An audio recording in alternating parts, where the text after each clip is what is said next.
하나님의 공의. 라이프 성경사전은 이 공의를, 선과 악을 정확하게 분별하는 하나님의 거룩한 성품 가운데 하나요. 심판, 법, 권리, 정의 등으로 해석될 수 있는 용어라 정의합니다. 그리고 이와 더불어 택한 백성의 삶을 규정한 하나님의 의로운 법, 즉 공법을 가리키는 것만이 아닌 하나님의 백성이 마땅히 수행해야 할 성과 사랑이라는 의미로도 사용되었다 기술합니다. 다시 말해 공의는 하나님의 절대적인 법과 질서 아래 사랑으로 행하여 드러나는 거룩한 하나님의 통치요. 사랑이라는 자신의 성품을 질서 있게 드러내시는 하나님의 신실하심이라 할 수 있습니다. 공의를 단순히 죄를 벌하시는 하나님의 엄격한 성품으로만 생각한다면 선악과 사건 이전, 죄가 있기 전에 하나님의 공의가 적용될 수 있는 지경은 없다 할 수 있습니다. 그러나 시야를 넓혀 확고하고 엄밀한 세계의 이치와 섭리를 바라볼 때 비로소 하나님의 공의는 명확해집니다. 세계를 설계하시고 세계가 세밀한 질서 가운데 조화롭게 유지되게 하는 것이 바로 하나님의 공의요. 그 엄격한 질서 가운데 하나님의 사랑이 온전히 운행되게 하는 것이 바로 하나님의 공의이기 때문입니다. 하나님은 그분의 의로운 법과 질서 아래 만물을 창조하셨고 그 의가 만물을 존재케 하며 운행케 하셨습니다. 그리고 하나님께서는 이 세계가 그분의 의로운 법과 질서 아래 오직 사랑으로 다스려지게 하셨습니다. 다시 말해 하나님은 공의로 세계를 창조하시고 공의로 세계를 다스리시사 세상에 대한 그분의 사랑의 어떠함을 드러내셨습니다. 그리고 그것은 우리에 대한 하나님의 사랑 가운데도 보여집니다. 너희가 참음은 징계를 받기 위함이라. 하나님이 아들과 같이 너희를 대우하시나니 아비가 징계하지 않는 아들이 있으리요. 하나님은 우리를 그분의 공의로 대하시고 다스리심으로 그분의 우리를 향한 그 사랑을 드러내십니다.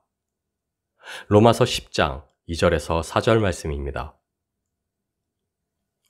내가 증언하노니 그들이 하나님께 열심히 있으나 올바른 지식을 따른 것이 아니니라. 하나님의 의를 모르고 자기 의를 세우려고 힘써 하나님의 의에 복종하지 아니하였느니라. 그리스도는 모든 믿는 자에게 의를 이루기 위하여 율법의 마침이 되시니라. 하나님의 형상대로 지음받아 하나님을 닮아 있는 우리이기에 우리도 또한 법과 규칙 세우기를 좋아합니다. 그리고 그것을 통해 이루어지는 질서를 사모합니다. 그러나 우리가 항상 기억해야만 할 것은 아담의 불순종으로 말미암아 죄가 세상에 들어왔고 그 죄로 인해 우리 안에 하나님의 형상은 일그러지고 타락했다는 사실입니다. 법과 질서를 통해 하나님을 찬양하던 우리는 이제 그것을 통해 우리의 의를 찬양하고 칭송하는 자신의 의를 쫓는 이들이 되었다는 것입니다. 그렇게 우리에게 이른 생명은 절대적인 법과 질서를 통하여 온 것이 아니요 이미 타락한 우리 자신들의 의로 말미암음도 아닙니다. 우리의 새 생명은 오직 죽음을 통하여 이룬 의의 결과입니다. 다시 말해 우리의 생명은 율법의 의로 말미암은 것이 아니요 오직 십자가에 죽으시고 다시 사신 그리스도 예수를 믿는 믿음으로 말미암는 것입니다.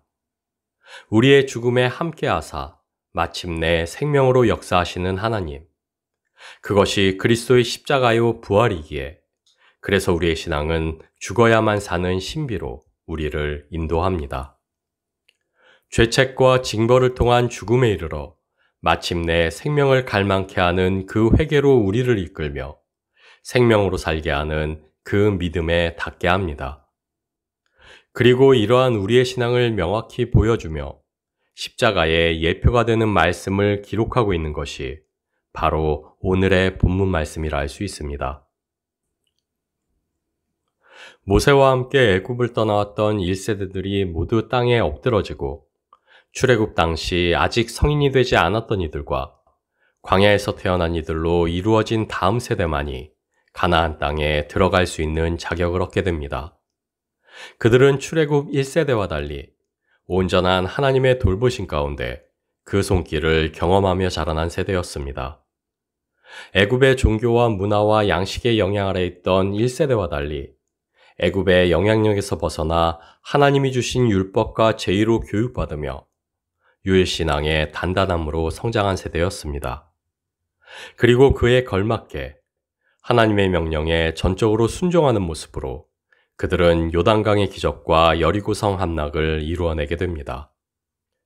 그러나 바르고 온전한 신앙 안에서 성장한 그들이었기에 1세대와 같은 실수와 범죄를 저지르지 않았는가 하면 오히려 그들은 더 큰 범죄로 하나님의 재앙을 마주해야만 했던 세대이기도 합니다. 일례로 그리스도의 십자가를 예표하는 오늘 본문의 사건이 그러합니다. 모세와 하나님을 원망하던 이스라엘 백성을 하나님께서는 불뱀들을 보내사 죽음으로 치셨고 회개하는 백성들을 구원하시기 위해 하나님은 모세에게 명령하여 놋뱀을 만들어 장대 위에 매달게 하사 그것을 보는 이마다 살게 하셨습니다. 이 사건은 40년 광야 생활의 후반부, 곧 가나안 땅 입성을 앞둔 시점에서 일어난 일이었고 에돔 땅을 우회하여 험한 길을 가게 되자 마음이 상하여 하나님과 모세를 원망하는 것으로 시작된 죄였습니다. 그리고 그들은 단지 모세만을 원망한 것이 아니오 하나님이 주시는 만나를 하찮은 음식이라 싫어하며 전세대조차 감히 하지 않았던 하나님을 원망하는 데까지 이릅니다.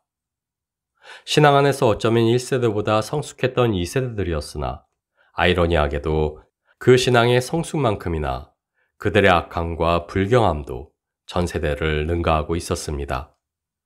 왜냐하면 경건이 깊어지는 만큼 그 안에 역사하는 죄 또한 교묘하고 강력해졌기 때문입니다. 그리고 그들을 그 무거운 죄로부터 돌이키게 하시기 위해 하나님이 사용하신 방법은 죽음이었습니다. 죄가 사망 안에서 왕노릇한 것 같이 왜냐하면 죄는 죽음을 통해서만 그 모습을 드러내며 인간은 죽음에 이르러서야 생명이신 하나님을 가까스로 떠올릴 수 있게 되기 때문입니다. 다음은 오늘 본문에 대한 보네포 목사님 설교의 일부입니다. 그들은 이 무시무시한 모습 속에서 하나님을 발견한 수밖에 없었습니다. 그들은 징벌과 죽음을 통해서만 하나님을 가까스로 발견할 수 있었습니다. 하나님은 죽음으로 이스라엘을 치셨는데 생명은 이 죽음을 통해서 옵니다. 하나님이 친히 이 죽음 속에 계십니다. 그분이 친히 이 뱀 안에 계십니다. 우리의 죄책 속에, 징벌 속에, 그리고 우리의 죽음 속에 계시는 하나님. 그분은 십자가에 못 박힌 그리스도이십니다. 그분을 보는 사람은 살 것입니다. 우리가 우리의 죄책과 징벌로 눈길을 돌리는 데는 하나님에게 이르는 통로가 있기 때문입니다. 바로 여기서 이스라엘은 하나님을 되찾습니다. 하나님이 우리를 그분의 공의로 대하심은 우리로 죽게 하시기 위함입니다. 그 죽음에 우리와 함께 하시고 그 죽음 안에서 생명으로 역사하사 우리로 다시 살게 하시기 위함입니다. 그래서 우리 자신들의 의가 살며 우리 자신들의 뜻이 아우성칠 때 하나님께서는 우리를 징계하사 다시 한번 죽음으로 부르십니다. 회개로 이끄사 우리를 타락해 한 죄의 법을 떠나 온전한 의의 법, 하나님의 질서 아래로 돌이키게 하십니다. 그러나 하나님께서는 우리를 홀로 두시지 아니하시고 우리의 죄책 속에, 징벌 속에, 그리고 우리의 죽음 속에 함께 계시며 역사하사 그 안에서 자신을 발견케 하시고 자신께 이르게 하십니다. 그렇게 내가 죽고 그리스도가 사는 신비로 역사하십니다. 로마서 10장 5절에서 7절 말씀입니다. 모세가 기록하되 율법으로 말미암는 의를 행하는 사람은 그 의로 살리라 하였거니와 믿음으로 말미암는 의는 이같이 말하되 내 마음에 누가 하늘에 올라가겠느냐 하지 말라 하니 올라가겠느냐 함은 그리스도를 모셔 내리려는 것이요 혹은 누가 무저갱에 내려가겠느냐 하지 말라 하니 내려가겠다 함은 그리스도를 죽은 자 가운데서 모셔 올리려는 것이라. 우리는 우리의 신앙 안에서 문제를 대하는 우리 마음의 중심이 변화됐을 때에야 비로소 역사하시는 하나님을 마주한 경험들이 있습니다. 삶의 문제에 부딪힐 때 그 문제를 해결받기 위해 열심히 새벽 기도와 철야 기도로 하나님께 부르짖어 나아가며 그 행위로 온전히 하나님을 의지하는 것이라 여기지만, 그러나 오히려 하나님의 위로와 해결은 그것조차 할 수 없을 만큼 마음과 힘을 소진했을 때 찾아옵니다. 우리의 열심, 그것마저 내려놓고서야 비로소 우리는 하나님을 온전히 의지한다 말할 수 있게 되기 때문입니다. 하나님께서는 우리가 갖는 하나님 앞에서의 선한 열심조차 언제든 우리 자신들의 의를 의지하는 교만으로 변질될 수 있음을 너무도 잘 알고 계십니다. 그래서 하나님께서는 우리에게 그저 겸비할 것을 명령하십니다. 그리고 하나님이 우리에게 요구하시는 겸비는 단지 우리가 우리 자신들의 가난함과 무능함을 고백하는 것을 넘어 그것을 뼈저리게 느끼고 애통하는 것입니다. 다시 말해, 하나님이 우리에게 요구하시는 겸비는 우리 자신들의 단순히 실망하는 것을 넘어 절망에 이르러서야 드러나게 되는 우리 자신들의 민낯입니다. 우리 자신들의 가난한 민낯을 드러내고 그에 애통하며 하나님을 바라고 구하고 찾는 것, 그것이 하나님이 우리에게 바라시는 죽음이요 겸비며 참 회개입니다. 우리가 맺어야만 하는 신앙의 열매는 우리가 살아 우리의 열심과 선한 행위로 맺게 되는 우리 의의 열매가 아니오 내가 죽고 오직 성령만이 살아 맺게 하시는 열매이기에, 그래서 하나님께서는 나 자신에게 절망하여 마침내 죽는 그 겸비와 회개로 우리를 부르십니다. 로마서 10장 8절에서 10절 말씀입니다. 그러면 무엇을 말하느냐? 말씀이 내게 가까워 내 입에 있으며 내 마음에 있다 하였으니 곧 우리가 전파하는 믿음의 말씀이라. 내가 만일 내 입으로 예수를 주로 시인하며 또 하나님께서 그를 죽은 자 가운데서 살리신 것을 내 마음에 믿으면 구원을 받으리라. 사람이 마음으로 믿어 의에 이르고 입으로 시인하여 구원에 이르느니라. 믿음이 없이는 하나님을 기쁘시게 못하나니 우리는 오직 믿음으로 하나님께 인정을 받으며 하나님을 기쁘시게 할 수 있습니다. 그리고 우리의 믿음은 그리스도의 죽으심과 합하여 침례를 받음으로 그와 함께 장사되었다는 것을 믿는 믿음이요.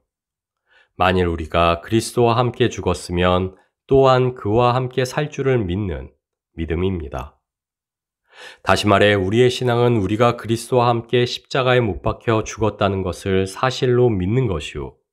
또한 그리스도와 함께 다시 살 것을 믿음으로 소망하는 것이기에, 그래서 우리는 우리 자신들의 죽음 없이, 그 믿음 없이 하나님을 기쁘시게 할 수 없습니다.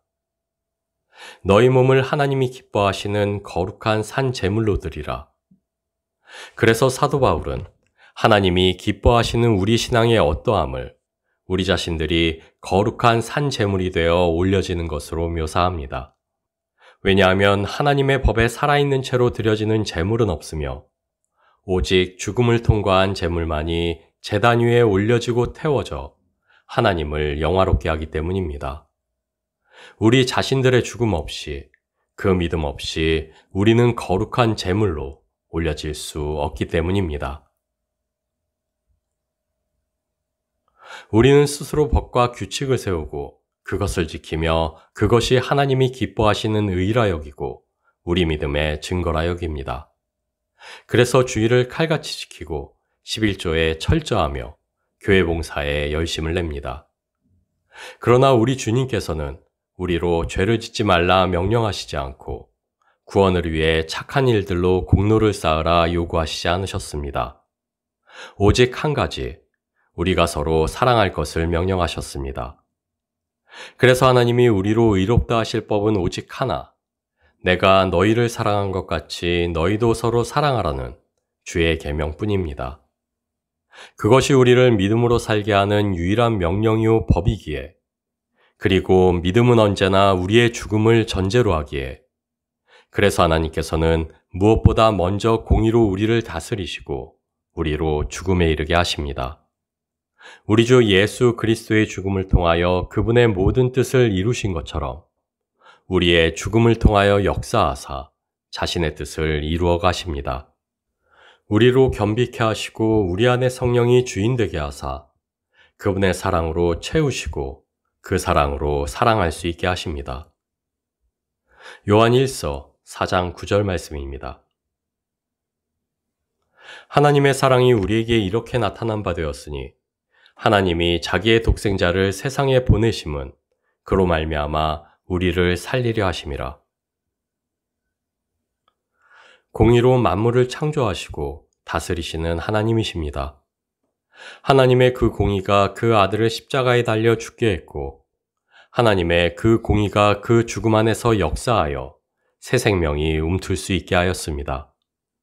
그리고 이제 하나님의 그 공의가 우리로 새 생명으로 살게 하기 위해 우리로 그분의 나라를 살아가게 하기 위해 여전한 죄성 아래 있는 우리의 죽음을 매일같이 요구합니다. 왜냐하면 바로 그것이 그분의 공의 아래 질서 있게 드러내 보이시고 이루어 가시는 그분의 사랑이기 때문입니다. 그리고 바로 그것이 우리에게 더할 나위 없는 유익이 되기 때문입니다. 우리를 향한 그 사랑의 어떠함 때문에 그래서 하나님의 공의는 더할 나위 없이 엄밀하고 엄격합니다. 그러나 하나님의 그 공의 앞에 우리가 기억해야만 하는 한 가지는 그 엄격함은 오로지 우리에게 생명을 주시기 위함이라는 것입니다. 하나밖에 없는 아들을 기꺼이 내어주사 그 아들의 죽음으로부터 우리를 생명으로 튀어내신 그 사랑 때문이라는 것입니다.